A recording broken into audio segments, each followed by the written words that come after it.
Хайде днес да поговорим за нещо нестандартно. Чували ли сте за правило 34? Това е интернет максима, която гласи: ако нещо съществува, значи има и порно с него. Без изключения. Преди да завъртите очи или да се разсмеете, нека се потопим по-дълбоко в това какво всъщност означава за човешката сексуалност. Правило 34 не е толкова за самото явно съдържание, колкото за безграничната природа на човешкото въображение и желание. То показва огромните и разнообразни начини, по които хората намират и изразяват сексуално привличане. Помислете за това. Интернетът е огромен, разрастващ се свят, където анонимността позволява на хората да изследват своите фантазии без осъждане. Това доведе до създаването на съдържание, свързано с почти всичко, което можете да си представите. От обикновени предмети до икони на поп-културата, нищо не е забранено.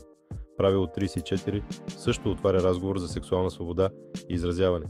В свят, където сексуалното потискане е било норма в продължение на векове, интернетът предоставя пространство, където хората могат да изследват и изразяват своята сексуалност открито. То предизвиква обществените норми и разширява границите, често предизвиквайки дебати за това какво е приемливо или не. Но с тази свобода идва и отговорност. От решаващо значение е да се вземе предвид въздействието на такова съдържание върху индивидите и обществото. Съгласието, подходящата възраст и уважението са от съществено значение, когато се обсъждат тези теми.